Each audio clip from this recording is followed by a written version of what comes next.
Assalamualaikum dan salam hormat. Anda sedang bersiaran bersama saya Taufik Isa di Koresponden Bernama, sebuah program yang menampilkan laporan komprehensif lagi eksklusif dari biro-biro bernama seluruh Malaysia dan wakil-wakil koresponden bernama dari Jakarta, Bangkok dan Singapura.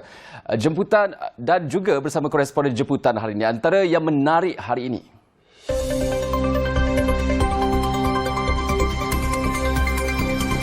Dalaman rakyat Malaysia sepanjang lockdown di negara China.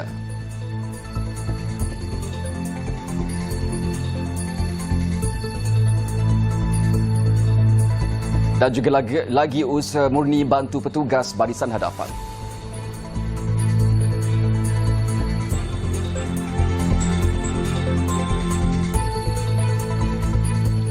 Memulakan koresponden hari ini ialah dengan status terkini COVID-19 di Malaysia setakat 7 April 2020, di mana kes baru yang diumumkan sebanyak 170 orang, kes sembuh 1,321 orang, kes yang masih dirawat 2,579 orang dan jumlah kes kematian 63 orang.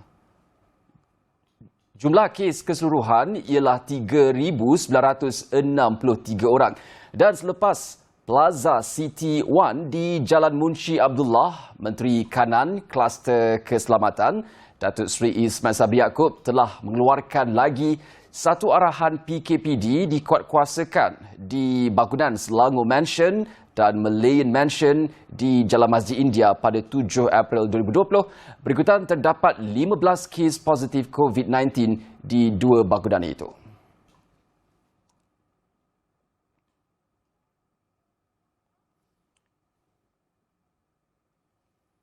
Pagi ini koresponden bernama kita mulakan dahulu dengan perkembangan di negeri Johor, di mana kerajaan akan mengenal pasti penempatan warga asing seluruh negara termasuk penempatan secara haram dalam usaha untuk mengekang penularan wabak COVID-19 ini di kalangan warga asing. Menteri Dalam Negeri Datuk Seri Hamzah Zainuddin berkata perbincangan antara agensi-agensi penguatkuasaan ada menyentuh mengenai perkara ini. Dan untuk laporan lanjut kita bersama dengan Nur Fadliana Syari di talian untuk butirannya. Fadliana, teruskan dengan laporan anda. Okey, untuk mana semua ya, semalam Menteri Dalam Negeri Datuk Hamzah Zainuddin berada di Johor dalam sesi lawatan seharinya ke sini. Dan berlakunya perbincangan bersama agensi-agensi penguatkuasaan seperti PDRM, APMN dan lain agensi, yang mana dalam isu ini mereka akan mengenal pasti terlebih dahulu kawasan-kawasan yang dirasakan menjadi penempatan warga asing yang selama ini memasuki negara secara haram.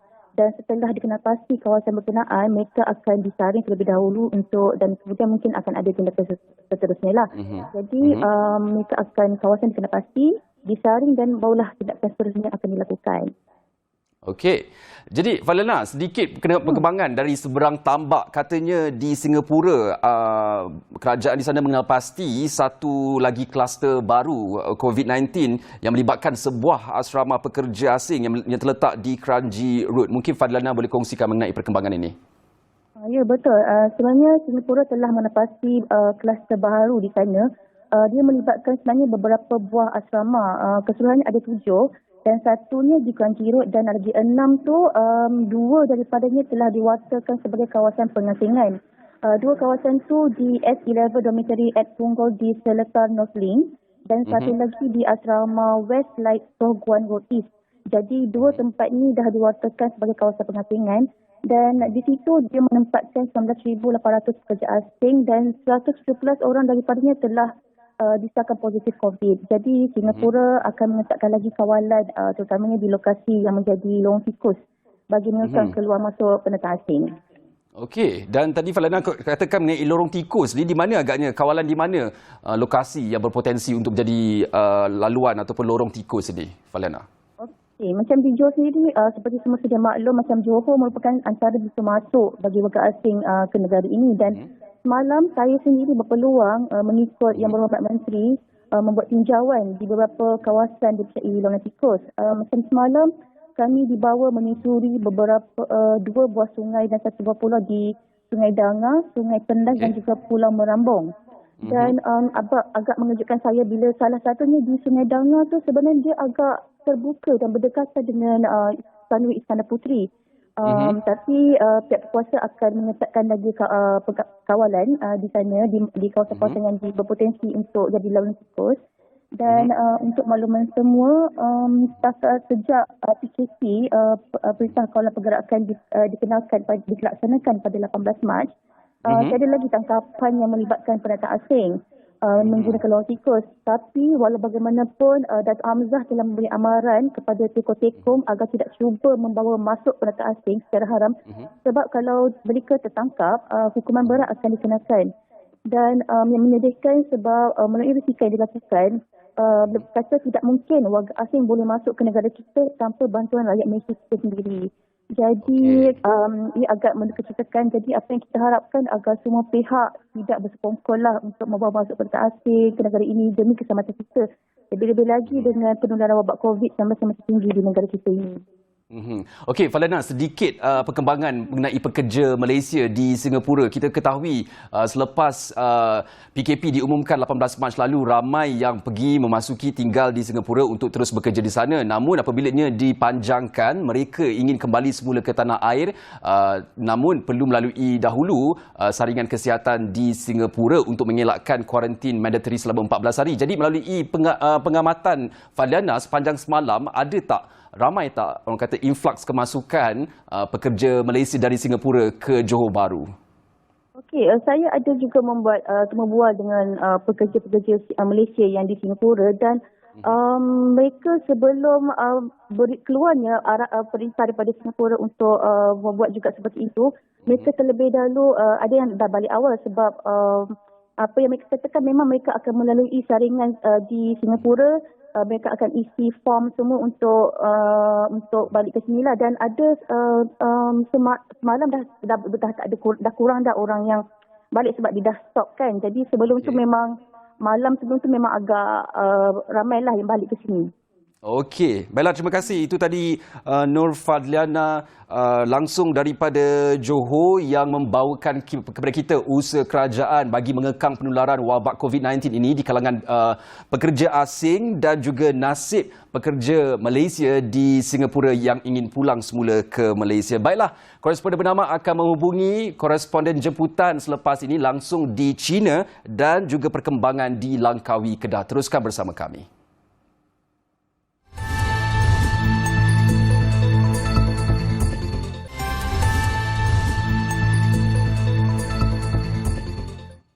Bertemu kembali di koresponden bernama. Kalau kita imbas semula penularan wabak COVID-19 ini yang pada awalnya dipanggil virus Wuhan berlaku ketika masyarakat Cina di seluruh dunia termasuk di tanah besar Cina membuat persiapan untuk menyambut perayaan Tahun Baru Cina. Dan virus dikesan di Wuhan, ibu negeri wilayah Hubei, Cina pada 31 Disember 2019 selepas WHO dimaklumkan terdapat beberapa kes radang paru-paru di bandar tersebut. Dan menurut WHO, pihak berkuasa China pada 7 Januari lalu mengesahkan coronavirus yang baru dikenal pasti itu boleh tersebar daripada manusia kepada manusia. Dan WHO memberi nama rasmi virus 2019 nCoV iaitu COVID-19, singkatan untuk Coronavirus Disease 19. Virus ini dilaporkan mempunyai komponen genetik yang paling serupa yang terdapat pada ular dan juga kelawar. Pegawai Kesihatan China mengenal pasti pasar Huanan Seafood di pusat bandar Wuhan sebagai lokasi bermulanya penyebaran wabak ini kerana terdapat jualan membabitkan daging haiwan eksotik di pasar tersebut seperti musang, serigala, buaya, ular, tikus, burung merak, landak dan unta.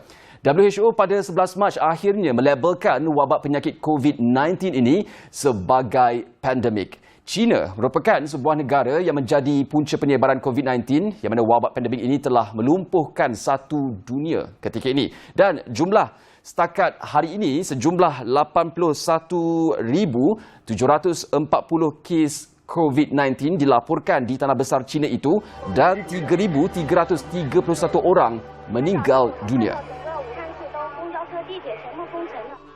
当前要继续集中力量抓好湖北省，尤其是武汉市疫情防控。害怕，说不害怕是假的。然后一量那个体温37.5度，我说完蛋了。不要以为武汉人都犯病了，生命太脆弱。Bagi mengetahui lebih lanjut lagi perkembangan di China, kita bersama dengan bekas wartawan bernama langsung di Beijing, China bagi mengetahui perkembangan di sana. Kita bersama dengan Ahmad Syukri Azmi. Assalamualaikum Syukri. Mungkin Syukri boleh pertama sekali terima kasih kerana bersama kami di Koresponden Bernama. Mungkin Syukri boleh ceritakan sedikit perkembangan di sana ketika ini dan bagaimana lockdown tersebut boleh kata mempengaruhi kehidupan seharian Syukri. Syukri. Waalaikumsalam Taufik. Baik, apa yang saya boleh kongsikan mengenai lockdown di sini, yang umum perlu tahu ya, secara rasminya tiada lockdown melainkan di provinsi Zhejiang dan Hubei, iaitu tempat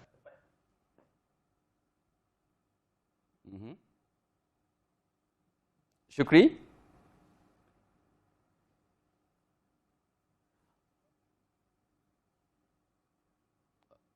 Okey, kita sedang mengalami sedikit masalah teknikal bersama dengan Ahmad Syukri Azmi, iaitu bekas wartawan bernama di Beijing yang akan memberikan kita perkembangan mengenai kes COVID-19 di negara tersebut ketika ini. Seperti yang kita ketahui, China telah pun berjaya mengawal penularan wabak COVID-19 ketika ini, di mana kalau kita dapat saksikan kes yang baru dilaporkan juga tidak meningkat dan China berjaya mengawal kadar kematian di sana kerana sehingga hari ini baru ataupun angkanya 3,331 orang sahaja yang meninggal dunia berbanding dengan negara-negara lain seperti di Itali. Baiklah, kami akan bawakan kepada anda perkembangan di Beijing, China selepas ini. Namun sebelum itu kita terus saja ke perkembangan berita di Langkawi, di mana usaha murni yang dilakukan oleh 48 tukang jahit,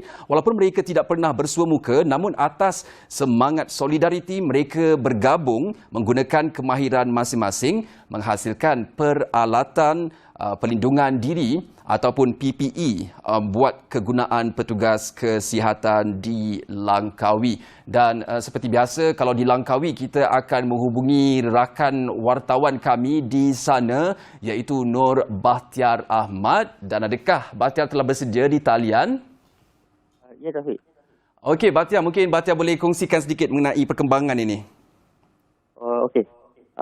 Sejak akhir Mac lalu, sekumpulan 48 tukang jahit di sekitar Pulau Langkawi telah menghasilkan peralatan pelindungan diri ataupun PPE untuk kegunaan petugas kesihatan di Hospital Sultanah Malihah dan Klinik Kesihatan Kuah. Mereka ni seperti yang kita sedia maklum sedang bertukar lumus membendung penularan pandemik COVID-19. Satu perkara yang menarik, 48 tukang jahit ini rata-rata tidak pernah berjumpa ataupun bersua muka. Setiap gerak kerja menghasilkan PPE dibincangkan dalam kumpulan WhatsApp ataupun laman sosial Facebook. Setakat ini mereka menghasilkan 3 jenis PPE, iaitu penutup muka, jubah luar dan pelindung kasut. Semua PPE ini dihasilkan menggunakan material non-woven yang dibekalkan oleh pihak Hospital Sultanah Malihah dan Klinik Kesihatan Kuah. Buat masa ini, kerja-kerja untuk memotong material non-woven ini dilakukan di sebuah kedai jahitan di Taman Indah di berhampiran air hangat sebelum dialihkan kepada tukang jahit terlibat yang tinggal di kawasan Kuah, Air Hangat, Padang Maksiat dan Kedawang. Setakat usaha murni ini dilakukan, mereka telah menghasilkan lebih 500 penutup kepala, jubah luar dan pelindung kasut. Okey, Taufik. Okey, Bahtiar, kalau saya dapat saksikan visual ni pun, orang kata gabungan tenaga ni cukup harmoni. Orang kata ianya juga bergabung tanpa mengira bangsa. Mungkin Bahtiar nak kongsikan. Ya. Okey, kumpulan 48 tukang jahit ini memang sangat unik kerana melibatkan bukan sahaja kaum Melayu tetapi juga 3 masyarakat Tionghoa, seorang masyarakat Siam dan juga seorang lelaki India.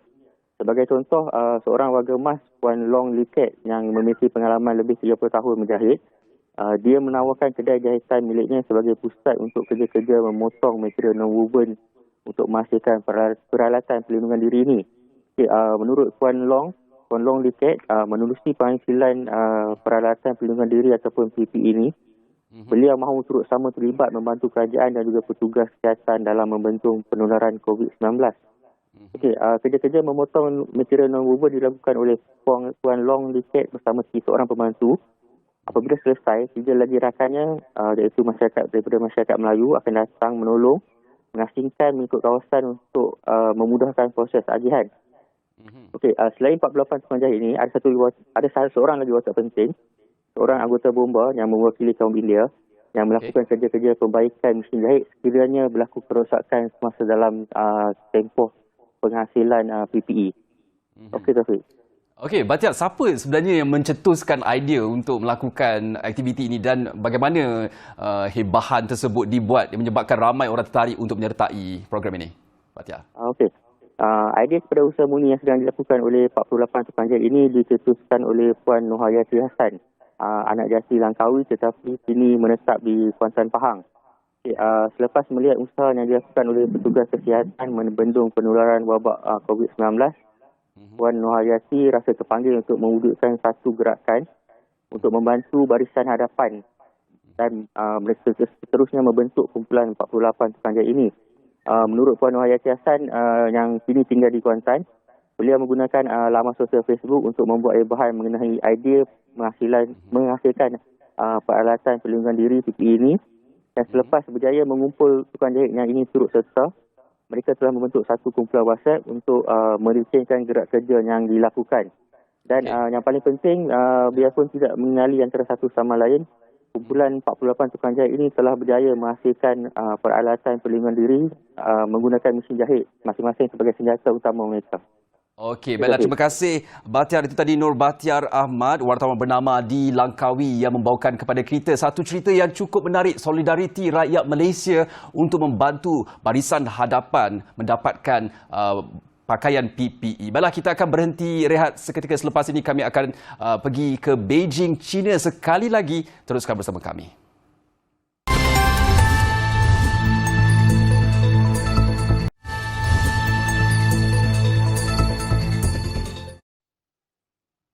Kita sekali lagi bersama dengan bekas wartawan bernama di Beijing, China, iaitu Ahmad Shukri Azmi bagi berkongsi pengalaman beliau mengenai perkembangan di negara China yang ketika ini berjaya menghadapi penularan virus COVID-19 ini. Jadi mungkin Shukri, tadi Shukri kongsikan mengenai perkembangan di sana di mana Shukri katakan tak semua tempat yang mengalami lockdown dan Shukri juga di Beijing tidak mengalami lockdown. Jadi bagaimana agaknya kata dengan penularan wabak COVID-19 ini mempengaruhi kehidupan seharian Shukri? Okey, kalau kita lihat dekat sini, kita memang tak ada PKP yang ataupun lockdown di Beijing. Tapi kami mula develop, kita punya timbul perasaan bimbang terhadap kesihatan sendiri dan sifat bertanggungjawab tu apabila selepas 14 hari pertama itu kami berjaya meneruskan PKP ataupun self isolation.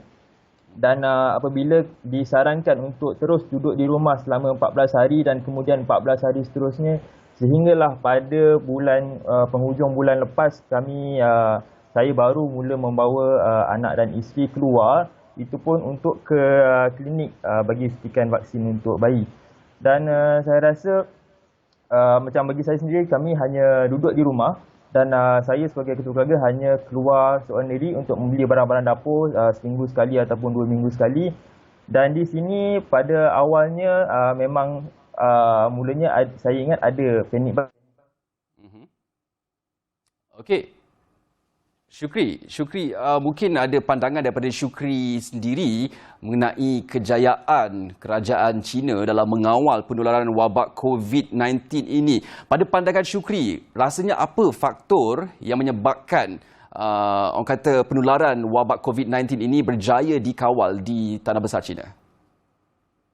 Okey, baik. Kalau sudut pandang dari pakar-pakar dunia, majoriti bersetuju dengan lockdown ini, perintah berkurung ini, bahawa ia membuahkan kejayaan. Dan bagi saya, bukan faktor lockdown saja, tapi faktor speed atau kepantasan dalam membuat keputusan dan disiplin dalam kalangan rakyat itu sendiri yang membantu mempercepatkan lagi kita untuk menstabilkan keadaan.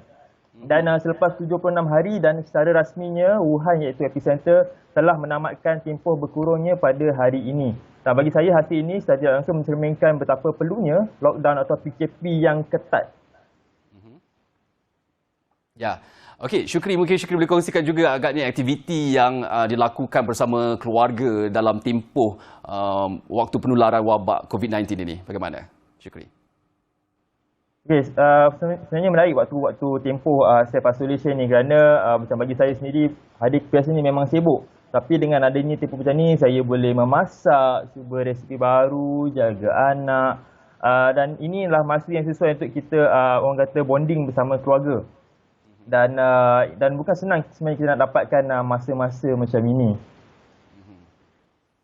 Okey, Syukri sendiri dapat saksikan betapa efektifnya pematuhan lockdown di sana, terutama sekali sikap masyarakat Cina di sana yang mematuhi peraturan lockdown. Jadi apa nasihat Syukri kepada rakyat Malaysia ataupun di tanah air ini? Kerana kami di sini juga sedang mematuhi perintah kawalan pergerakan. Mungkin ada sebarang nasihat untuk rakyat Malaysia, Syukri.